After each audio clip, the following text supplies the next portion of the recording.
Alright, so another voiceover, and this time I will show you how I do to be able to resize a ring. The reason why I thought that would be a good video is because I just received a casted ring I've made, and I've made a video about the places where I cast my jewelry, so I will link the other video down below if I don't forget. And here I just wanted to show you, I thought that was the perfect way to show you how to resize a ring, but you'll see what I mean by a kind of heavy gauge ring. So this is how it arrives when it's out of the casting place. As you can see, the sprue is still on it. It's not polished yet. It has to be cleaned up a little bit, but it's already pretty, it will be you have a good idea of the final product. But here is the sprue that has to be cut, and I have to kind of clean up a little bit the edges and the details. And to cut the sprue, we're going to use some 3/0 or O saw blades, because you might want to use thicker saw blades, because this is quite a big kind of heavy piece of metal, chunk of metal to get rid of. Of course, I'm putting some cut lub to make it easier and to save time, and also the life, the duration of the saw blade, if you see what I mean. I wanted to show you how thick this was, so I even measured it, and this was around 3 something millimeters, so that's quite a heavy ring, let's say. And I thought it was a great way also to show you how to resize such a thing. Here I'm not using the slot in the middle because it was easier, I thought, to begin with, to use the corner of my bench pin, because there I feel I had less kind of control, right? But at the end you always end up going back to the slot in the middle, but this was easier. And I even inclined a little bit, as you can see, the saw frame to really have a better kind of grasp and be able to kind of, have a stronger movement. And I feel like I'm forgetting to tell you something that I thought was important. No, as you see, I'm struggling quite a bit because it's so heavy and thick. And then when I'm about to finish it, I go back in the middle to be sure that I'm not going to cut my fingers. It's really important at this stage that you really hold the piece tight, and that you really are careful not to put your fingers in front of the blade. You don't have the lovely sound that goes with it, but it's pretty long and tedious, and yeah.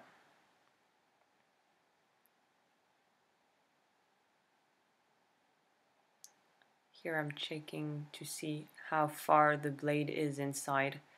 I must admit that I should kind of elevate my bench pin a little bit, because I'm way too, my movements are too small. I cannot have enough, space, so I might change that in the future. Here I was mentioning how the blade was about to go through, as you can see, so we're starting to chip off, and then actually I just needed to push it away, and we were done with this. So here I'm going to use my file, pretty medium file. You can use coarse if you really did a lot of there's a lot of things to clean up, but here, as you can see, there's enough. That's what I wanted to mention. The reason why I need to resize this one is just because I thought that because of the casting I would lose the size, it will kind of shrink a little bit, and it wasn't the case at all. So I ended up being slightly too big, and I wanted to something slightly smaller. That's why I decided to do this. I'm using my file, so medium grit was enough, and you go in the same direction, same pressure, equally everywhere, possibly as much as you can, because it's hard. And you use your bench pin, obviously, to put the ring, and to have some sort of stable thing to just let the file do the work and be kind of patient. You could use abrasive wheels, but I wasn't gonna bother for such a small thing. Then it's the right time at this stage to be sure that you're done with all the marks you don't want, and that everything is in order, so that you just you know that after that you'll be able to start off your pre-polishing. So this is an important stage where everything has to be well finished, and you have to clean up everything you need to now, like at this stage. We can already see that by just filing away some excess metal, the metal is getting shinier because we're starting to actually see what it will be like, the final result. So this is a pretty cheap thing I got at the hardware store. I didn't really have believed in it much. I just took it like that. I'm so glad I did because this thing is actually great. It was like $5 and it's even more efficient than the kind of $60 files you can find, jewelry files that you can find online. So I would really advise you to go for sometimes like don't judge the book by its cover. Some stuff are just really good, but we just don't know about it.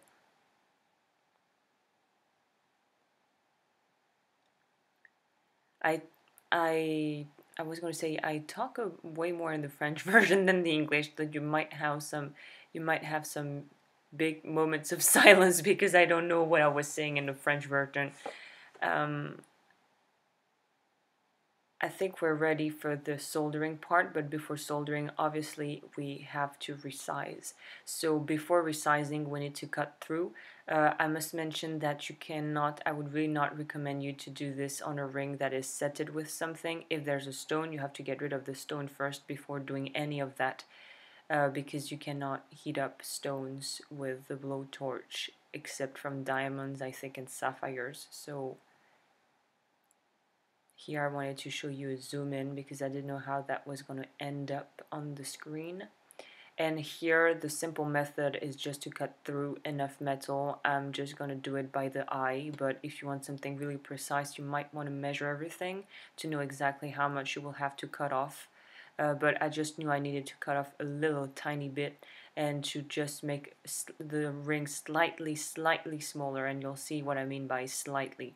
So same technique, because it's heavy duty, I'm still using my thicker blades, and then I try to use the corner of the bench pin like this in them, and try to be very careful again with your fingers, and try, I was envisioning a cross to see what was the middle there. You can do it more precisely. I didn't want to bother, so here it is.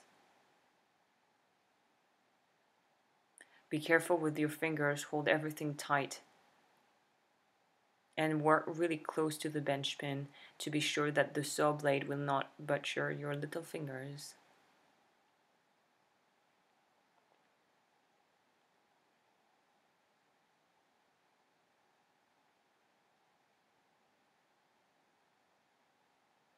Here I was moving more towards one end of the bench pin, as you can notice, because I knew it was going to cut through, so I just didn't want to take any risks because I still had to hold pretty tight the ring.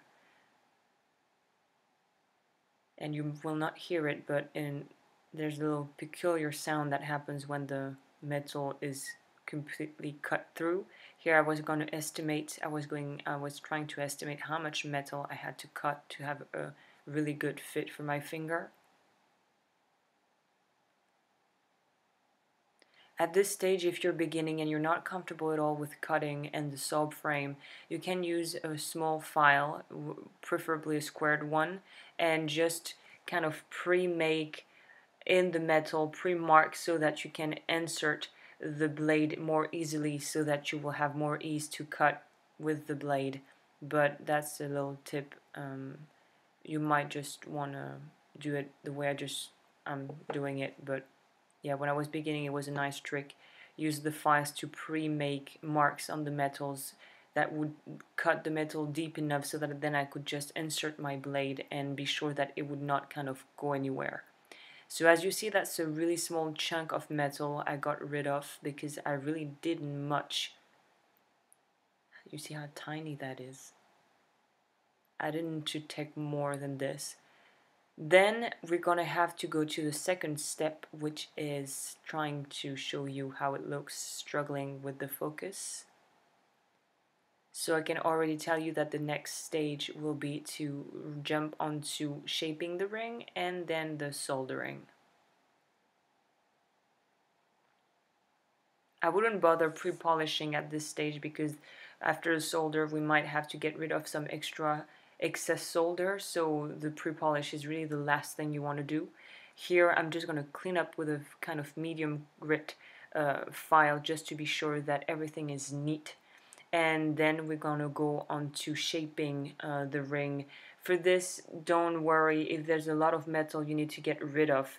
What we need at the moment is to take the smooth part of the block, of the steel block, because we don't want to make extra marks on the metal. That's why I always have my two sides. One is for the rough work, the other one, this neat one, is to finish and to do works like that where we don't want the block to kind of imprint anything on the ring.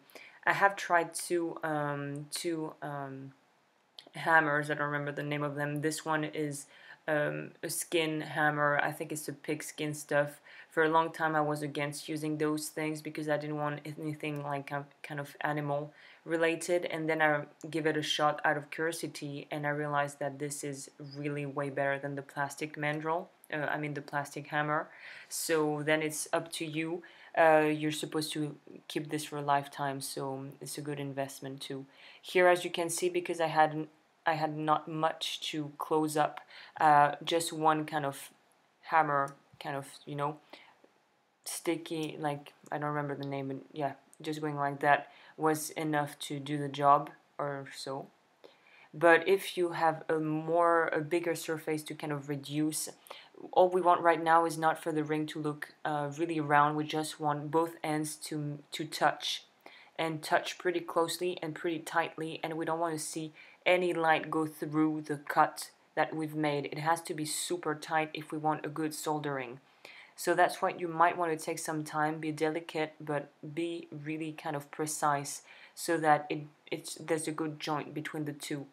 And for me, I had so much of metal, I had so little of metal to get rid of that it still stays really pretty round. But if it's not your case, don't worry. If it's not round at this stage, all you want is those two ends of the ring to really meet and touch tightly. After that, you will have to reshape the ring with the steel mandrel. So don't worry about this not being super round at this stage. That's not really what we have to focus on. Of course, I have to clean up my stuff right now because I'm a little OCD on this and I wasn't really comfortable with how things was. So I moved things around. Now, still not happy. Another little kick there. Boom. And we're good.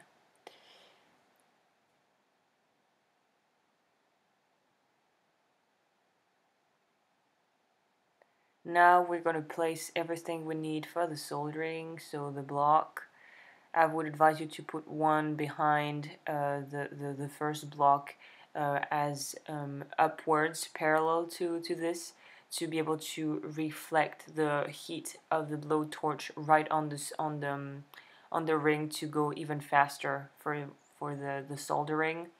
For the soldering, we're going to need borax, so I use a liquid form, but there's also a paste form. Use whatever works for you. The easiest way is to first use the borax, heat up a little bit the metal, and then add your soldering to be sure that you're not going to make a mess. So that's what I'm going to do, but if you want to skip that and save some time, you can just borax everything, put the soldering chip, and then you're good to go. But if you're beginning, I would advise you to do this first intermediate stage, which is using your your brush. And don't use synthetic fibers for your brush, but a natural one. And I'm going to use the cable solder because this is my favorite and I find it easier to cut and easier to use because I'm lazy. I actually pre-cut everything so that I have everything prepared for me. And if you're new to jewelry making, remember that soldering, we start from extra easy to hard, and we finish with extra easy. The reason why you have to really think through before making your jewel is that the hard solder will melt at a higher temperature than the medium, and then the medium will melt at a higher temperature than the easy, and so forth. So you really have to know that the harder the solder, the stronger the jewelry will be. So right now I could use hard or medium, but because I'm lazy again, I'm just going to use medium. But if I had extra work to do on the ring, I would use hard, and then I would add other elements to the ring using medium or hard if I can. Because remember that if you decide to use easy, for instance, on one part of the ring, and then you choose to use hard on the other, on a really kind of in a small distance, on working on a project, you might take the risk of melting the easy and not melting the hard because of the difference of temperature, soldering temperature. I don't know if it makes sense, but always remember, you start with hard, you go down up to easy or extra easy if you need to. So right now, because I don't have extra stuff to add or anything, I know that medium will be more than enough for what I have to do. But it's something super important, jewelry making, the what kind of solder am I going to use, and always think hard to easy, never the other way around. So here I've put the borax, but I think I'm going to dip another tad. No, I didn't. I thought I would because I forgot. No. Yeah, I did once again. Up. And you're just going to heat that really quickly. It's going to turn a little bit white. It's going to turn a bit bubbly even, and if you put too much, it's going to make something pretty nasty. So you don't want to put too much borax on there. I actually put a little bit too much. You see that it starts to bubble and to form a kind of white layer on top, which is kind of a coating, that's how you say. And now we can use also the fact that the metal is still a bit warm to use the brush and to put a little bit more borax to help get the little soldered chip. Once again, this is only by practice, but if you put too much solder, it will overflow everywhere and it will make some kind of bumps and excess solder, and you'll have to get rid of that. So the best way to go around this is to use exactly the amount you need. But the thing is, it's only with practice that you can kind of estimate how much you will need. Because I know the ring is super big, I think I've put 2 or 3 pieces. Yeah, 3 pieces. It's small, but that was enough for me to go through because I knew that the metal was so thick that I had to have a little bit more than I would usually use for my usual projects. But it's better to put the right amount, but if you don't put enough, you can go back and add more, and if you put too much, we can always kind of clean that up with some abrasive wheels or with files. So don't worry, one way or the other, you can always try to kind of make it up if you kind of haven't chosen the right amount. I use stainless steel pliers to put the solder chips and move them around. I know there are the solder picks that are what most people use. I don't know why I got used to using that, so I use my little pliers for this.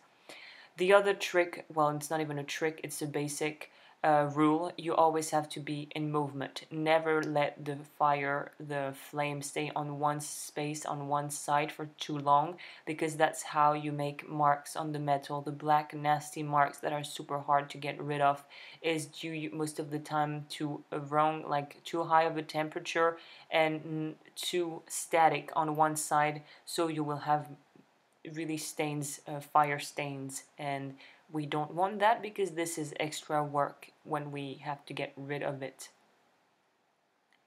I increase the temperature gradually. I tend to take my time. My blowtorch is not really powerful, so it takes way longer than the double kind of Occitan blowtorches you can find, especially in America.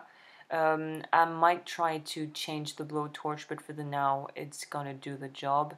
So this is taking some time. It's actually taking more time than I thought it would because heating up the metal seems to have taken longer. And I could have put this a little bit harder, like a little bit stronger, but I just was talking and moving around, and I just took my time. And I would advise you to kind of try to take your time, be precise. The blowtorch, having a good quality blowtorch obviously is better, but if you can't do it any other way, then take your time and just steadily use the flame. Also keep in mind that the solder with the heat will go and flow where the flame goes. So that's also a really important thing to keep in mind. If I want the solder to flow on the right, I have to put the blowtorch and the flame on the right.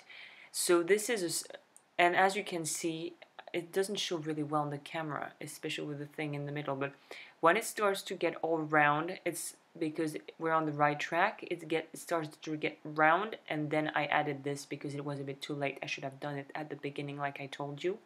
But this is a good way also to protect what's behind the bench, and it will reflect the heat faster. So the solder is turning into some sort of blobs. Don't worry, keep going. It should start melting in.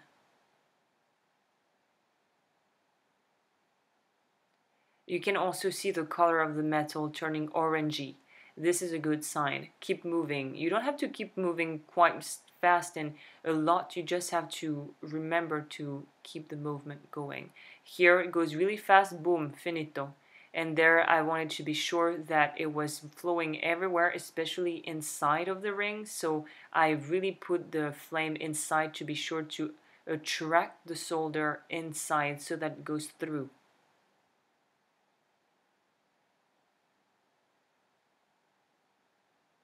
You can even move it around to be sure that it goes everywhere just as you want it. Be careful, it's very hot at this point. And you can see if the solder flows through or not by seeing the color. And you will, it doesn't show on camera, but you will definitely see it. I could have stopped there, but I was just really concentrated, like I was really in the thing. I was like, I don't want to redo it. So I just wanted to be sure it was flowing everywhere, and it did.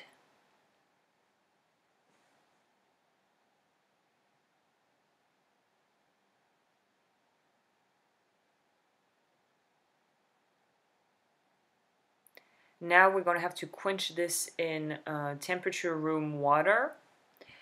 Because obviously don't touch this with your hand. Needless to say, you will burn your fingers if you do so. So we're going to quench it in water. And then we're going to have to put it in the pickle pot. So I've made videos already about the pickling process. It's basically putting some water, not up to boiling, but heating the water, putting a solution in it. I don't remember the English language, the English name. As you can see, I will need to clean up a bit the external part because the solder kind of overflew and I have to clean it up, but the inside is pretty well done and the solder really kind of took well. So I'm going to use my medium grit files to be able to clean that up. But before that, beforehand, I need to pickle like I was mentioning. I don't remember the citric acid. That's what we put in the pickle. So warm water, a couple of tablespoons of citric acid in I would say one tablespoon in 1 liter of water. You heat it up and then you put your piece of jewelry in it for a couple of minutes. It will turn all white, get rid of all the residues of the soldering, and then we'll have to use the mandrel to actually reshape the ring to be sure it's round. So that's the important part, is pickle first, clean up the excess solder and the stuff that might have, you might have to correct, and then you use your mandrel, steel mandrel. You use your hammer, the plastic one or the one in leather, and you will start reshaping the ring slowly and surely. Remember always to do it one side, turn it around, do the other side. Very important to have equal kind of hammering on both sides. So for me, I didn't really have much reshaping to do. If you took more metal off, you might. And of course, once again, never do this when rings are on. And keep in mind that for some sort of settings, claw settings, if you take off too much metal, you'll never be able to put the set back because it will have de-shaped the ring. So you can only do this for certain projects. This will not work for everything. So here I'm going to clean that up and I'll be back for another video about polishing. I hope that was out of service and I'll see you around. Bye!